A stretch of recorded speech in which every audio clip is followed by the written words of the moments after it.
Lo que pasa es que a mi hermano, uno de mis hermanos, lo reclutó la guerrilla. Y entonces él estuvo 15 días en la guerrilla y se escapó. Y se entregó al ejército. Él era menor de edad, tenía 17 años. Entonces, cuando él se escapó, la guerrilla amenazó y dijo que la familia iba a pagar las consecuencias si él no aparecía. Entonces ahí fue cuando nos tocó venirnos al otro día, empacar en bolsas y costales la poca ropa que teníamos y nos vinimos así a la deriva para Medellín, que fue lo único que se nos ocurrió. Actualmente pues Andrés Henao trabaja en Estrategia en Acción, yo soy director de proyectos, llevo 11 años en la compañía, empecé como practicante y ya son pues 11 años de historia que se han ido muy rápido. Yo nací en San Luis, Antioquia, es un municipio que queda a 3 horas de Medellín más o menos en el oriente antioqueño. Entonces cuando estábamos en los grados me dieron una sorpresa y me dijeron: te ganaste una beca por el programa Mejores Bachilleres por ser uno de los 4 mejores puntajes del ICFES de la zona. Las empresas siempre que hacen análisis de meterse con un cliente nuevo, de meterse en proyectos nuevos, siempre se les olvida ese capitulito del capital de trabajo. Y en términos de deuda, cuando las compañías reestructuran sus deudas es porque el flujo de caja que están generando hoy no es suficiente para cubrir el abono a capital y los intereses periódicos que tiene que hacer. ¿Cuál ha sido el mejor consejo que te han dado para tu vida profesional y cuál sería el tuyo para una persona que está empezando? Esa pregunta está muy corchadora. Bueno, aquí tenemos un invitado de la casa muy especial y es la persona más querida en Estrategia en Acción en 16 años. O sea, creo que más querido que Albaluz, que Andrea y que yo. Y es Andrés Henao y aquí vamos a conversar de una historia que nos llena de orgullo a todos nosotros y es la evolución tuya, Andy. Entonces, empecemos. Contanos primero quién es Andrés Henao. Bueno, gracias por lo de querido. Andrés Henao, actualmente pues Andrés Henao trabaja en Estrategia en Acción, yo soy director de proyectos, llevo 11 años en la compañía, empecé como practicante y ya son pues 11 años de historia que se han ido muy rápido. Actualmente manejo proyectos con mucho foco en gestión financiera, que es uno de los servicios que ofrece Estrategia en Acción, donde vamos y hacemos acompañamientos a las compañías, ayudándolos a administrar el negocio desde las finanzas y direccionándolos pues en torno a esa conversación. Manejo pues como el equipo con los analistas, vamos donde los clientes y trabajamos de la mano con ellos. Ok. Andy, me va a devolver a los inicios. Contanos dónde naciste y cómo fue esa trayectoria a graduarte en EAFIT. Bueno, es una historia bien entretenida. Yo nací en San Luis, Antioquia, es un municipio que queda a 3 horas de Medellín más o menos en el oriente antioqueño. Eh, una familia campesina, una familia numerosa, pues no tan numerosa como las más anteriores, pero sí somos 6 hermanos, mi papá y mi mamá, campesinos, vivíamos ni siquiera vivíamos en el pueblo, sino por allá como en una vereda. Y ahí empezó la historia, yo soy el cuarto de 6 hermanos, 4 hombres y 2 mujeres. Em, Nací en San Luis, por allá en los 90, en medio de muchos retos que tenía pues el país sobre todo en términos de seguridad. Yo fui criado en el campo, sembrando yuca con mi papá, frijoles, maíz, recogiendo café. Viví en San Luis hasta los 10 años. A los 10 años yo estaba en cuarto de primaria. Y cuando estaba en cuarto me acuerdo mucho de una anécdota, y es que yo estaba empezando pues el año y era como febrero, y una tarde yo fui donde mi mamá y le dije: mami, yo quiero ir al pueblo a comprar unos colores que tengo que llevar un dibujo libre mañana para la escuela. Entonces mi mamá me dijo: no, no, no vayas. Y yo le dije: no, pero es que yo tengo la plata, o sea, yo me ahorré, eso valía como 1.000 pesos, algo así.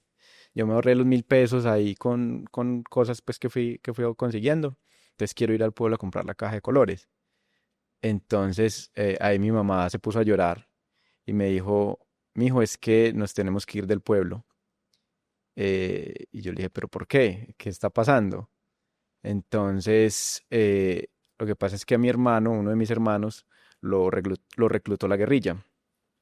Y entonces él estuvo 15 días en la guerrilla y se escapó y se entregó al ejército. Él era menor de edad, tenía 17 años. Entonces, cuando él se escapó, la guerrilla amenazó y dijo que la familia iba a pagar las consecuencias si él no aparecía. Entonces ahí fue cuando nos tocó venirnos al otro día, empacar en bolsas y costales la poca ropa que teníamos y nos vinimos así a la deriva para Medellín, que fue lo único que se nos ocurrió. Llegamos aquí muy temprano en la mañana a la terminal del norte y pues ahí no sabíamos ni qué hacer ni para dónde pegar porque no teníamos pues como contacto con nadie. Si había un hermano de mi mamá que vivía acá, pero pues no teníamos contacto con él. Ese fue pues como la forma en la que llegué yo a Medellín, un poquito traumática, pero, pero ya uno viendo en retrospectiva, las cosas a uno siempre le ayudan para bien. Y uno, cuando está pasando por momentos difíciles no entiende, pero al final pues uno va entendiendo después cuáles son como los propósitos de la vida. Bueno, entonces llegaste a Medellín y ¿qué hicieron? O sea, estaban en la terminal y ¿qué hicieron en ese momento? Ese momento fue difícil, pues yo tenía 10 años, yo creo que para mi mamá, mi papá en ese entonces no vino con nosotros ese día porque estaba por allá en una finca en las afueras del pueblo trabajando, después vino. eh, de alguna forma mi mamá se consiguió el número de una prima de ella y ella nos acogió allá por 15 días, después de esos 15 días nos acogió el hermano de mi mamá que vivía en el Popular uno. Eh, Nos fuimos a vivir al Popular uno, yo tenía 10 años y ahí empezamos pues como la nueva vida en la ciudad, muy montañeritos todos, no sabíamos pues ni qué hacer. Afortunadamente el hermano de mi mamá es muy avispado y nos ayudó como a sobrevivir en la ciudad. Entonces ahí empezamos a trabajar vendiendo mangos. Él vendía mangos en los colegios y en las esquinas pues del Popular y empezamos así. Él nos enseñó a rebuscarnos en la ciudad para sostenernos económicamente. Entonces ya mi mamá, mi papá, yo nos organizábamos y salíamos a vender mangos. Así fue que empezamos a construir esa vida viviendo en la casa de mi tío. Pero no solamente vendíamos mangos, realmente nos rebuscábamos, vendíamos manzanas carameladas, vendíamos de lo que estuviera de moda. Y en ese entonces mi mamá trató de meterme a la escuela, pero no hubo forma.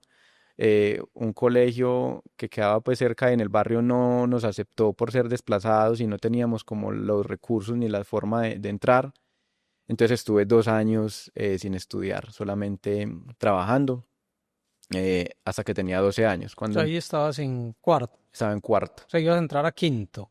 Cuando tenía 12 años iba a entrar a quinto, entré a quinto a los 12 años, 2 años después. eh, y no, terminé cuarto y me fue muy bien ese primer año. Pues siempre fui una persona muy juiciosa. Me fue tan bien que, bueno, pasé a quinto pues con honores y ya cuando estaba en quinto, por mediados de mayo, el gobierno nos dio una casa en Robledo. Entonces ahí nos fuimos de inmediato a ir a Robledo porque estábamos pagando arriendo en el Popular uno. Eh, y me acuerdo que era un colegio muy estricto y yo pues no había podido comprar unos libros y unos útiles ni un uniforme y por eso no me quisieron dar el paz y salvo para ir para trasladarme pues al colegio de Robledo. Entonces, cuando llegué a Robledo, pues al final de ese año me desescolaricé, no estudié nada. Me puse a rebuscarme también, vendiendo cosas, haciendo pues lo que resultara. Y ya pues me quedé como en esas y ya le dije a mi mamá, pues mami, yo ya tengo 14 años y voy para quinto. pues yo ya estoy muy grande, yo ya no quiero volver al colegio, yo no quiero estudiar. Entonces mi mamá pues ahí sí me la puso seria pues y me hizo reflexionar y al final terminé cediendo en entrar a estudiar otra vez en quinto con 14 años. O sea, ¿qué te querías poner a hacer? No, ni idea, estaba totalmente desubicado, pues, o sea, digamos que ya uno a esa edad aprendió a rebuscarse vendiendo cosas en la calle, o yo hacía correas, trabajé hasta confecciones, de todo. Entonces, ya uno coge platica y uno ahí ya dice, no, pues, de alguna forma se rebusca uno la vida. Y en ese momento, pues, no tiene uno como alguien muy centrado que lo oriente a uno y le diga, venga, que hay muchas oportunidades en el mundo, el camino es por acá. Al final, pues afortunadamente mi mamá fue la que, sin ella conocer mucho y ella con quinto de primaria, pues tuvo como ese rol y me orientó y me dijo, no, es que usted tiene que estudiar y el futuro está en que estudie. Vos tenías ahí 14 años. Entonces Sí, vos tenés, o sea, vos sos el menor de los hombres. sí. ¿Y qué hacían tus hermanos y tus hermanas en ese momento? Sí, mis hermanos, mi hermana mayor pues se casó y se independizó, ella vivía en otro municipio cuando pasó el tema del desplazamiento y mis otros hermanos, los tres se fueron para el ejército eh, en una época pues muy dura, que había mucha violencia en general en Colombia y también pues en el pueblo y ellos prestaron servicio militar. Entonces, en ese entretanto ellos estaban prestando servicio militar y ya yo con mi mamá, mi papá y mi hermana menor, que ella sí, ella pues estaba muy chiquita. eh, así fue el tema. Entonces, ahí ya entré a quinto, un colegio que era una institución educativa, Luis López de Mesa, sección Jorge Eliezer Gaitán. Y ese colegio era pequeñito, era un colegio que solo tenía hasta séptimo. Iba abriendo, apenas estaba empezando, era una escuelita que lo habían unido a un colegio muy grande y iba subiendo como grados en la medida en que iban avanzando. Eh, yo entré allá y me acuerdo que el primer día que entré, un profe me vio y me dijo, ve, ¿sabe qué? Allí en la tienda escolar están buscando a alguien que ayude al señor a vender en los descansos porque él no es capaz. Pues le queda muy duro vender él solo. Entonces yo dije, "Ah, de una". Entonces empecé a trabajar en la tienda escolar en ese entonces y estudiaba con niños de 9 y 10 años. Yo sí me sentía raro, pues yo tan grande estudiando con esos niños y todos siempre me miraban como raro. Eh, pero nada, no me importó y me puse a estudiar juicioso y al final, cuando estaba en tercer trimestre, los profesores me dijeron, venga, sabe que a usted le está yendo muy bien y pues ya me vieron grandecito, me dijeron, lo queremos pasar a sexto, haga este último trimestre en sexto y el otro trimestre, primer trimestre, haga séptimo. Entonces, yo dije, no, de una, hágale, acepto el reto. Entonces hice sexto el último trimestre y me fue tan bien en ese trimestre que cuando iba a ser séptimo me dijeron, no sabe qué, siga mejor ahí de una vez en séptimo. Entonces hice séptimo, me adelantaron ese año y cuando estaba igualmente otra vez en el último trimestre de séptimo me dijeron, haga octavo en este trimestre y el otro trimestre ya repite como ese octavo y termina. Entonces acepté el reto también, me adelantaron otro año, entonces ahí de los años que ya estaba atrasado me adelantaron dos, pero me empezó a dar muy duro todos los temas de álgebra y matemáticas. Entonces ahí lo que yo hice fue que me fui para el centro y compré el álgebra de Baldor. Hice todos los ejercicios del álgebra. Me sentaba yo salía de clase y me sentaba a hacer todos los ejercicios. Hice todos los ejercicios del álgebra y me fue y ya pues me desatrasé con eso y me empezó a ir muy bien. Entonces me empezó a ir tan bien que ya los profesores me ponían a dar clases a mí de matemáticas. Eh, entonces yo daba clases de matemáticas en en varios grados iba y Ahí daba estabas en clases. octavo. Estaba en octavo. Y empezaba a dar clases de matemáticas pues ya fui como cogiendo mucho reconocimiento con los profes y el resto de alumnos. De hecho, pues allá mucha gente también pues empezó como a admirar esa historia. Y, y ya, y pues ya terminé octavo, noveno, décimo y once.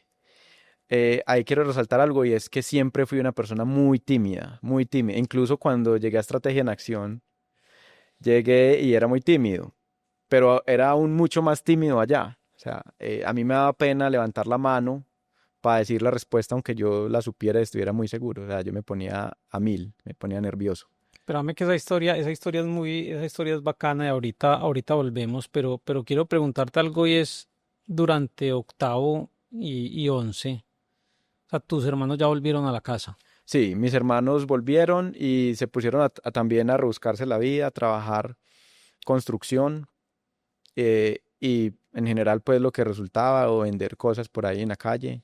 Ese fue pues como, estuvieron pues en el rebusque eh, en ese tiempo. ¿Y tus hermanos estudiaron? No, no, realmente de la casa los únicos que tuvimos la oportunidad de terminar el bachillerato fuimos mi hermana menor y yo. eh, Porque el resto no, ellos tampoco les gustó el estudio. Para ser francos, pues no les gustó. Ellos sí estudiaron primaria en San Luis, pero ya en el campo, pues se dedicaron a labores del hogar y ayudar pues a mi papá en la finca o uno de mis hermanos también, pues ya conseguía mucho trabajo en el pueblo. Trabajaba con un tío mío que tenía pues que tenía como un negocio de depósitos en el pueblo, depósito de materiales. A ese tío lo mataron en la violencia también. Mi familia, pues, y así como muchas familias antioqueñas, fue muy golpeada por la violencia y perdimos seres queridos en ese momento. Eh, entonces, sí, eso pues fue como lo que estaban haciendo mis hermanos. Entonces ahí ya entre octavo y once, ¿qué resalto? Es que fui como despegando un poquito, pues es que yo era un niño que cuando yo estaba yo me acuerdo que llegaba a visita en el pueblo, por allá en el campo, yo me escondía bajo la cama pues para que no me vieran y esperaba que se fuera la visita, o sea, de ese nivel de timidez era. Entonces, fui despegando en el colegio, dando clases, iba quitando pues esa timidez. Y cuando estaba en 11 me dicen los profesores, venga, usted no quiere ser personero. Y yo dije, ¿cómo que personero? Yo no sé, pues a mí me da como miedo eso. Entonces, al final me convencieron y me lancé a la personería. Y era la personería no solamente de la sección donde yo estaba, que ya éramos 700 estudiantes, sino de 2.500 estudiantes que quedaban en la sede principal. Y fui yo y me puse a hacer campaña ya por todo ese colegio. La primera vez que salí en cámaras en una entrevista así fue en el colegio porque era pues en el circuito cerrado de televisión, hicimos el debate. Yo estaba muy nervioso, pero bueno, al fin me las arreglé y gané la personería ese año. Estuve un poquito vago ese 11 porque mantenían puros eventos de personeros y cosas. Pero ahí algo que me gustó mucho también fue que hice muchos proyectos para incentivar la lectura y la escritura entre los niños. Eh, entonces armábamos talleres de lectura y escritura en las jornadas de la mañana y la tarde y eso me los oye demasiado, me gustó mucho. Entonces eso también me fue ayudando como a despertar. Y ahí pues paréntesis, como en ese, en ese, entre octavo y once los profesores ya me iban preguntando, bueno, ¿y usted qué quiere ser cuando sea grande? Y yo no sabía. Y yo no sabía, pero apenas me empezó a ir también en matemáticas y a dar clases de matemáticas, yo dije, no, pues yo quiero ser profesor de matemáticas. Entonces me empecé a enfocar en eso. Yo dije, no, yo quiero ser profesor de matemáticas. Cuando terminé 11 me presenté al ICFES y me presenté a la Universidad de Antioquia a licenciatura en matemáticas. Pasé y ya estaba pues todo preparado para empezar en febrero la carrera. Pero en los grados, bueno, y antes de eso, otro paréntesis, cuando estaba en noveno, décimo y once, me gustaba mucho participar como de todos esos concursos que salían por ahí, entre ellos las Olimpiadas del Conocimiento que tenía la alcaldía de Medellín, y estuve a punto de pasar a las semifinales, nunca pasé a las semifinales, pero todo ese proceso y esas capacitaciones que nos daban me ayudaron mucho y creo que también me ayudaron mucho para el ICFES. Entonces el día de los grados me dio por invitar a una madrina mía que ya estaba viviendo en Medellín y ella es profesora de primaria de español y ella es viuda del tío que mató la guerrilla y la invité a los grados. Entonces cuando estábamos en los grados me dieron una sorpresa y me dijeron, te ganaste una beca de la alcaldía por el programa Mejores Bachilleres por ser uno de los 4 mejores puntajes del ICFES de la zona. Y entonces yo pues me puse muy feliz y yo dije, perfecto, ahí está la beca para pagar lo que haya que pagar en la Universidad de Antioquia. Entonces, genial. Pero entonces la tía me sentó y me dijo, venga, esa beca cubre el 100% de la matrícula en cualquier universidad del área metropolitana, pública o privada. Piénselo muy bien, piense muy bien, de verdad que tiene la oportunidad de mirar, eh, se le abre pues como el abanico de posibilidades. Si al final usted lo que decide es seguir con el programa que ya se presentó, listo, pero piénselo bien. Entonces me tomé tan en serio el piénselo bien que me quedé 6 meses pensándolo. Decidí no empezar en la Universidad de Antioquia y me puse a revisar pues como todas las opciones. No sabía que existía una universidad que se llamaba EAFIT. Yo de eso no sabía nada, pero en esa investigación me di cuenta y empecé a ver que era interesante, que había como un tema de proyección profesional muy chévere ahí. Eh, entonces ya, no sé, me enamoré de AFIT por alguna razón. Tenía una página muy linda, no sé qué, me enamoré de la universidad y dije, voy a escoger algo allá. ¿Y ahora qué escojo? Entonces ahí fue cuando empecé a mirar, bueno, a mí me gustan las matemáticas y me gusta el tema social también. Lo que más se parece es como economía, entonces me fui por economía. Entonces me presenté a economía de AFIT eh, y terminé. Al principio pues sí me sentía como bicho raro, pues porque es una universidad de estatus, de buen estrato socioeconómico.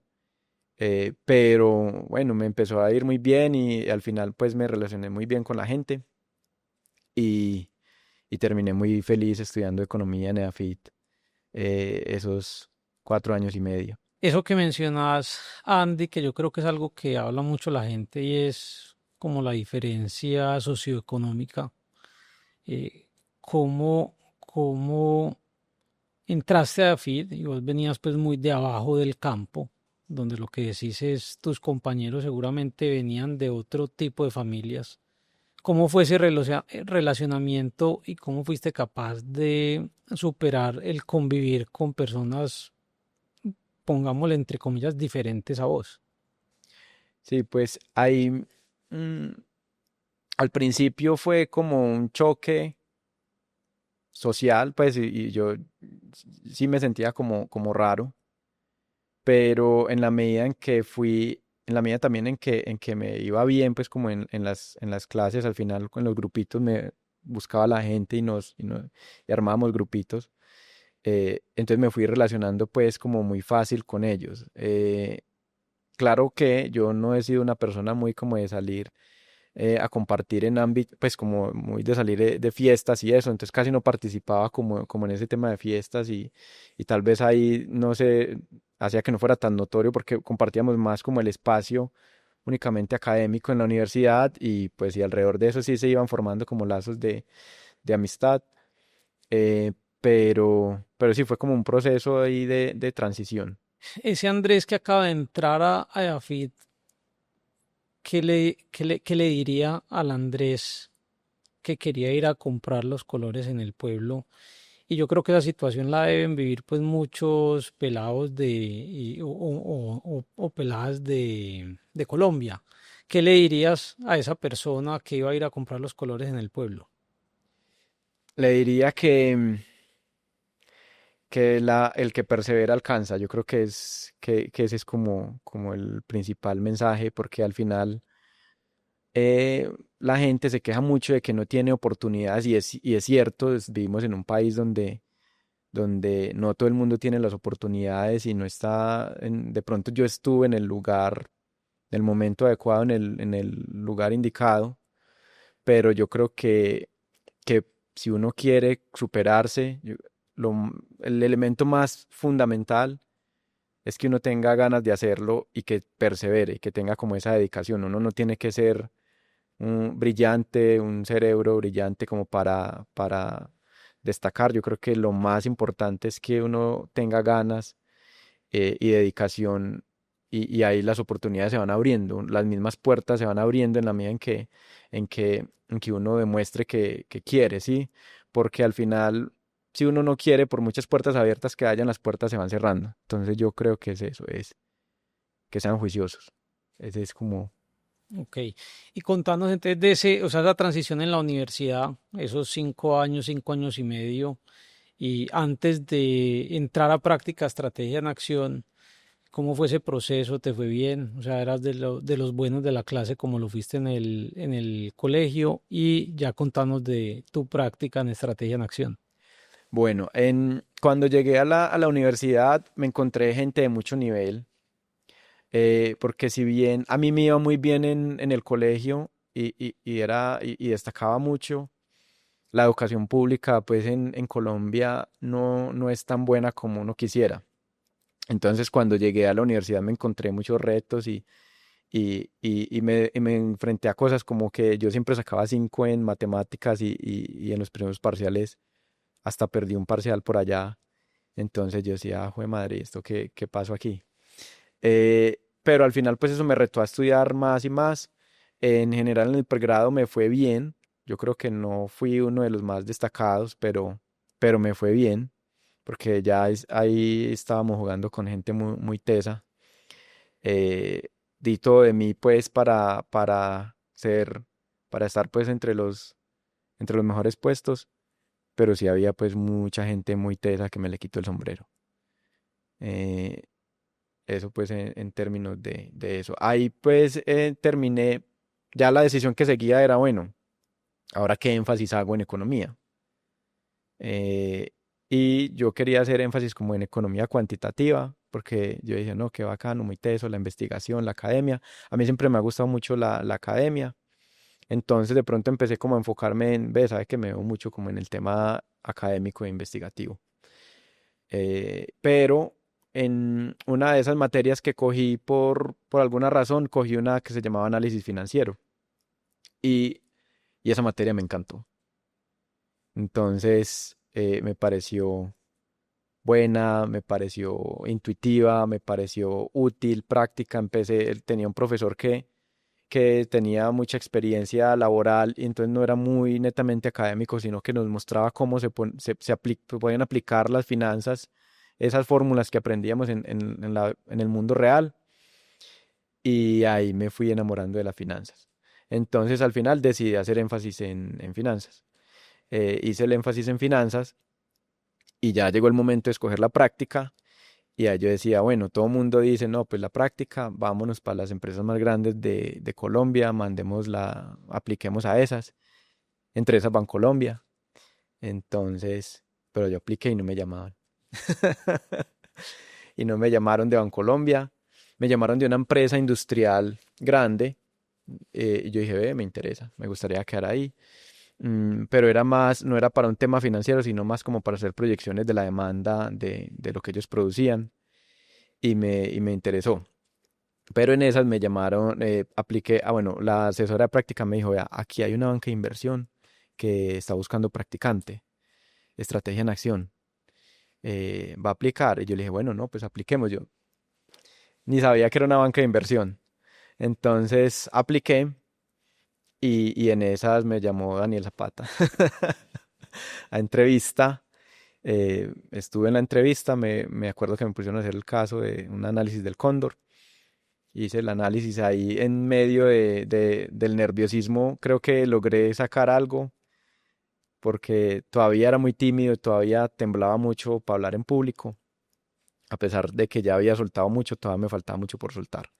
Entonces hice el análisis del cóndor y bueno, ahí me llamó, bueno, entonces ya queda como en EAFIT hay una regla y es que cuando estás aplicando a práctica, pues bueno, en su momento había, no sé si todavía está, en la primera empresa que uno lo llaman, uno debe decir que sí y se queda en esa. Entonces yo era haciendo fuerza que me llamaran primero de la otra, de la industrial, porque yo decía, esta empresa es muy grande, no, pues yo quiero estar allá. De pronto tengo más proyección profesional allá. Entonces yo haciendo una fuerza cuando me llama Daniel Zapata y me confirmó que quedé en estrategia en acción y yo, bueno, no, está bien. Y después de la llamada de Daniel Zapata me llamó la empresa a confirmarme. Pero bueno, entonces ya, Ya tenías que haber confirmado en estrategia. Entonces voy sí, para empresita versus sí, así esa es. empresa. Listo, entonces entraste a estrategia en acción como practicante. ¿Qué te tocaba hacer? Y cómo era el Andrés de esa época? Cuando entré a estrategia en acción, estrategia, pues hoy somos un equipo de 20 personas. En ese momento eran 5, yo creo que yo fui el sexto. Em, y me buscaron para un tema de análisis económico. Entonces, estrategia quería fortalecer como todo el tema de análisis sectorial de los clientes que estaba atendiendo y yo entré pues a hacer como ese soporte en análisis económico y me dedicaba mucho y me enfocaba mucho a sacar informes muy chéveres, muy bacanos, pero muy calladito ahí en mi puesto, en mi escritorio. Eh, entonces, todavía pues me daba como mucha pena hablar y participar. em, y eso fue pues lo que llegué a hacer al principio, puro análisis económico. ¿Y cómo fue ese proceso de soltar esa timidez? Y yo creo pues que alguien se sienta con vos hoy y dice, Andy es tímido, están locos, o sea, eso es imposible. Pero, o sea, ¿cómo te soltaste de ese Andrés que era muy tímido al Andrés de hoy? Pues como bien vengo diciendo, fue un proceso muy largo que incluso empezó, imagínate, empezó desde el colegio, desde la escuela, pero aquí fue donde incluso pues con el apoyo de Estrategia en Acción, eh, ya llegué al otro nivel y eso fue desde al principio participando mucho como internamente con el equipo. eh, y Estrategia en Acción empezó a soltarme al agua con los clientes también, porque me empezó a involucrar en los proyectos eh, con los clientes. Y es una de las cosas que valoro mucho de trabajar en esta compañía, y es que aquí tenemos mucha importancia, pues, y no somos simplemente personas que, pues, los analistas que están simplemente haciendo reportes y entregándolo al gerente para que vaya y lo presente, sino que la gente se empodera mucho, y la gente va y participa donde tenga que participar, hablándole al gerente o a la junta directiva o al presidente de la empresa que sea, o con el banco que sea, con los inversionistas que sea. Eh, entonces, yo creo que esa fue una de las cosas que más me ayudó y es, vaya, vamos Al y agua. al agua. Y también pues ahí en términos de capacitación, eh, me ayudaron mucho porque empezamos a hacer como cursos para hablar en público y eso. Entonces eso me fue ayudando. Nosotros en Estrategia en Acción tratamos de hacer un viaje por fuera de Medellín con todo el equipo. Y ese viaje te tocó ir a Cartagena y posteriormente fuiste a San Andrés con tus papás. ¿Qué te acordás de eso? No, fue una experiencia muy chévere. Yo estaba recién ingresado a Estrategia en Acción cuando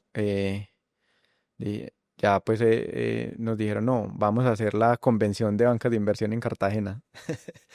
Que la convención es pues el paseo que hacemos en Estrategia en Acción todos los años, en la medida de lo posible. Y me compraron, pues me organizaron el viaje y nos fuimos para Cartagena. Primera vez que yo montaba en avión, entonces fue una experiencia muy chévere porque pues no había como salido de la ciudad, eh, y fue, pues y viví como esa primera experiencia al lado de Estrategia en Acción y mis compañeros de trabajo. Entonces fue un momento muy grato en mi vida. Y después otro momento muy importante fue cuando también pude tener la oportunidad de llevar a mis papás al mar, a conocer el mar, y que ellos también tuvieran como esa experiencia de montar en avión. Em, Todo eso pues para decir que yo pues como en todo este proceso, una de las cosas que más resalto también de mi paso por Estrategia en Acción es que me ha ayudado a cumplir mis sueños. Y es parte de la filosofía de los fundadores de la empresa, es esa, pues que al final los que estamos aquí somos personas y es más importante la persona que el trabajador. Y me han ayudado mucho a cumplir mis sueños pues sueños que nunca de pequeño imaginé que iba a lograr, ¿cierto? Comprarme mi buen apartamento, mi vehículo, poder viajar, poder conocer, poder incluso estuve en Londres el año pasado aprendiendo inglés, estuve 4 meses, pues son cosas que nunca soñé, aunque bueno, ir a Londres sí en algún momento empecé a soñarlo y al final pude materializar ese sueño gracias a todo el apoyo también de Estrategia en Acción. Ani, ¿cuáles han sido los proyectos que más te han marcado en estos 11 años que llevas en Estrategia en Acción? Uy, hay varios. Hay varios que me han marcado.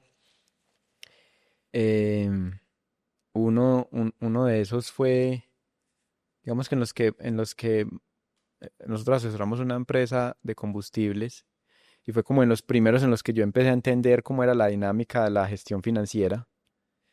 Ese proyecto me marcó mucho porque aprendí demasiado y creo que aprendí muchas cosas a una buena velocidad. eh, Era una empresa que íbamos a reestructurar o a reperfilar y al final con toda la gestión financiera que se hizo, se liberó capital de trabajo y la empresa terminó que no necesitó una reestructuración, sino simplemente como organizar suavemente un tema del perfil de la deuda. Entonces ese fue uno de los que me marcó mucho. Antes que digas, para hacerlo fácil, ¿qué es reestructurar? ¿Qué es capital de trabajo? Bueno, entonces esos son conceptos bien interesantes porque todos los días peleamos por eso cuando llegamos a las organizaciones y es que las empresas siempre que hacen análisis de meterse con un cliente nuevo, de meterse en proyectos nuevos, siempre se les olvida ese capitulito del capital de trabajo y ahí es donde la embarran muchas veces. Porque es que al final el capital de trabajo es una inversión que la empresa tiene que hacer para sostener y atender ese negocio. Entonces, básicamente, pues el capital de trabajo es como, eh, pues contablemente uno lo ve reflejado en unas cuentas por cobrar, un inventario y unas cuentas por pagar, pero pues desde el punto de vista como de negocio es la plata que usted tiene que tener invertida ahí desde el momento cero que usted empieza a atender a un cliente hasta que ese cliente le paga. Entonces hay un ciclo en el que usted tiene que ir a comprar los inventarios, tiene que pagar nóminas, bueno, probablemente los proveedores le den algo de plazo, pero al final usted le da un plazo al cliente para pagar y eso implica un esfuerzo de caja importante que las empresas subestiman y terminan muchas veces enredados por eso. Eso pues en términos de capital de trabajo. Y en términos de deuda, cuando las compañías reestructuran sus deudas es porque el flujo de caja que están generando hoy no es suficiente para cubrir el abono a capital y los intereses periódicos que tiene que hacer periódicamente. Entonces, digamos que la diferencia para mí entre una reestructuración y un reperfilamiento es de qué tan grave es esa situación de que no cubre su servicio a la deuda. En la reestructuración se toman decisiones mucho más drásticas porque probablemente está un poquito más enferma la empresa y tiene un poquito más, pues, como de dificultades. Entonces, normalmente son procesos en los que las deudas se tienen que tirar a mucho más plazo, en los que hay que hacer estructuras y jugar con las tasas de una forma mucho más creativa. En cambio, un reperfilamiento es mucho más suave. Digamos que lo que vemos es, sabe que esta empresa, de acuerdo pues como al ciclo de caja del negocio, tiene estos créditos mal estructurados, pero pues con una negociación rápida se puede sacar adelante. Ok, y otros dos proyectos que ya te hayan marcado. Hay un proyecto que me marcó mucho y por ahí me molesta mucho por ese proyecto, porque es una compañía que hacía jeans. Eh, Ese fue uno de los proyectos en los que empecé como a liderar, ya saliéndome un poquito del rol de analista. eh, y fue un proceso muy difícil, fue un proceso muy difícil porque la compañía estaba en una situación de liquidez muy, muy tremenda, pero con un agravante y era que no tenía, se le estaba cayendo la venta. Y en un contexto pues de sector y de economía difícil después de la pandemia, no tenía demanda y no tenía unidades para producir. Entonces, todo el plan financiero que habíamos armado alrededor de la compañía se fue viniendo abajo cuando la venta no llegaba. Entonces, ese fue uno de los proyectos más retadores porque al final, pues en conjunto con los accionistas, la recomendación que dimos era que al no haber venta y al tener tantos problemas y tantos pasivos la compañía, lo mejor era liquidarla. Entonces ese fue uno de los proyectos que también me marcó porque al final había mucha gente que dependía de esa compañía y nosotros pues en Estrategia en Acción una de las cosas que más buscamos es preservar los empleos y preservar el patrimonio de las compañías en el largo plazo. Esa es pues nuestra filosofía. Al final a veces llegamos y hay que tomar decisiones drásticas, pero todo para que la compañía pueda ser sostenible en el largo plazo. Andy, vos también sos emprendedor, que ahora ponemos el link de tu emprendimiento en el video. Lo editamos y lo ponemos para que te vayan a visitar. Contanos de Central Wings. Sí, por ahí tengo un emprendimiento con un socio, se llama Central Wings. Empezó como digamos que yo soy emprendedor, pero un emprendedor financiero, o sea, afortunadamente tengo un socio que sí es emprendedor puro, que se le mete a los riesgos pues que tiene mucha visión de negocio. Yo tengo mucha visión de los riesgos, entonces pues ahí hacemos un equilibrio interesante entre negocio y riesgos. Pero yo hace 10 años creé un negocio que se llama Central Wings. Empezó pues con un concepto muy distinto, era como un negocio de perros y hamburguesas artesanales, que al final se convirtió pues nos empezó a ir muy mal, que no se vendía, no era el producto no era para la zona. ¿Cómo es que se llamaba?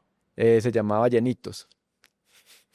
El producto no era para la zona, en fin, entonces ya cuando yo le dije al socio, ¿sabe qué?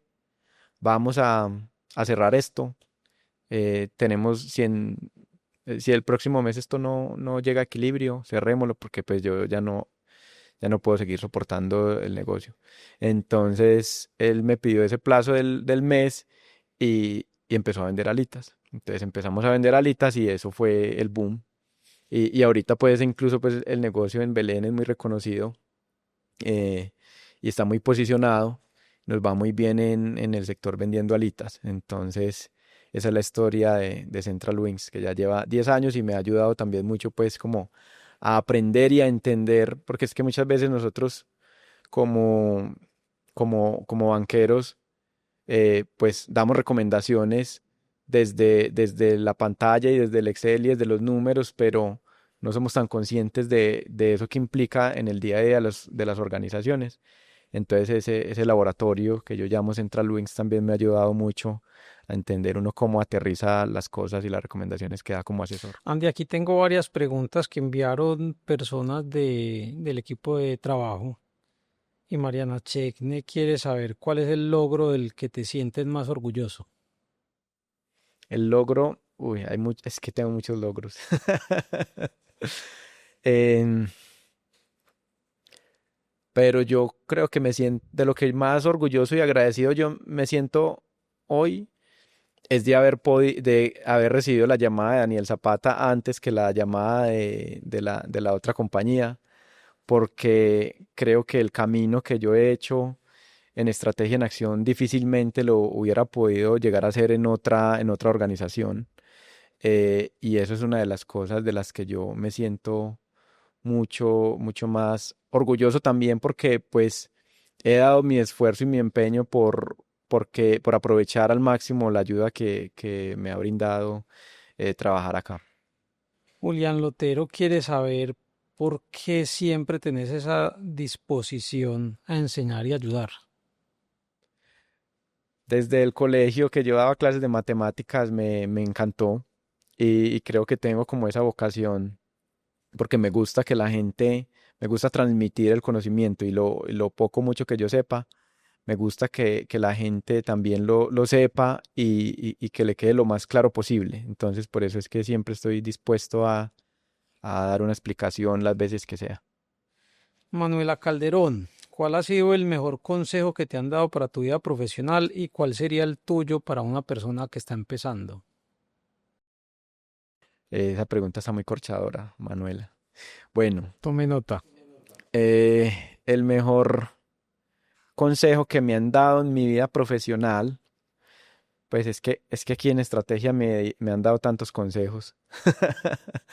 Em, pero entre ellos, pues el tema de hablar, pues como de mejorar y de ser muy consciente de mi lenguaje para hablar en público y de soltarme de que tenga confianza y que confíe en mí. Yo creo que eso fue algo que me dijeron mucho al principio, siempre cuando me daba lidia y me daba dificultad acá participar pues en los proyectos y es confíe que usted puede. Y yo creo que ese ha sido uno de los mejores consejos, que confíe en mí. Y yo creo que ese mismo consejo le daría a a la persona que está empezando, le quiero transmitir ese mismo consejo, es confíe que usted tiene las capacidades y las habilidades como persona para salir adelante y lograr lo que se proponga. Solo es que se lo proponga y que tenga la suficiente dedicación y compromiso para cumplirlo. Y Álvaro Hoyos pregunta qué ha significado estrategia en acción en tu vida. Creo que ya respondí esa pregunta porque estrategia en acción ha significado para mí una, una segunda familia,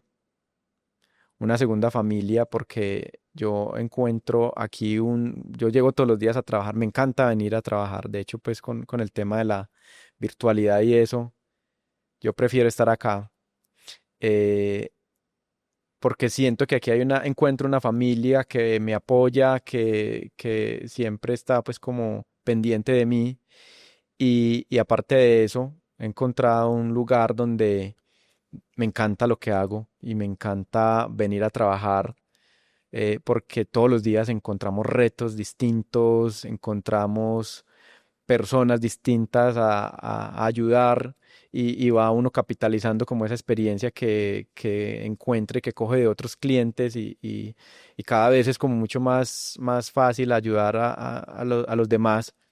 Entonces creo que eso es de lo que más disfruto de este trabajo, es encontrar retos todos los días. Es cero aburrido, cero aburrido, cero aburrido, cero monótono. Es candela todos los días. Andy, para cerrar esto y como iniciamos, ya vos sos un ejemplo para todos nosotros. Y lo que dije charlando es cierto de la persona más querida, estrategia en acción. Porque quisiera terminar esto y lo has dicho en varios momentos de la conversación. Y es esa persona que está en el campo o esa persona que está entrando a una escuela pública. ¿Qué le dirías de qué puede hacer para llegar a ser el Andrés Henao que hoy está en Estrategia en Acción? Mm, que estudie con mucha dedicación. Yo creo que esa es la clave de todo. No importa las dificultades económicas, no importa todo lo que tenga que pasar.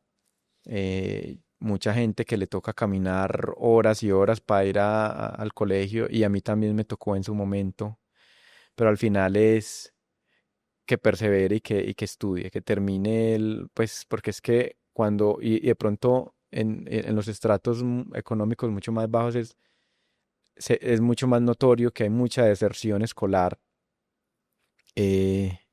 el consejo que yo le daría es que estudie, que no deserte, que no, pues que siga dándole al estudio y las puertas se le van abriendo. Y también pues en ese tema, las alcaldías, los gobiernos pues también tienen como muchas herramientas y programas, las secretarías de educación para ayudar a la gente. Entonces, si uno es una persona juiciosa, que estudia, que termina, creo que ahí puede encontrar oportunidades. Bueno, no, muchas gracias Andy por abrirte y contar tu historia en estos micrófonos. No, muchas gracias por el espacio y espero que les pueda quedar algo, algún mensaje positivo y enseñanzas.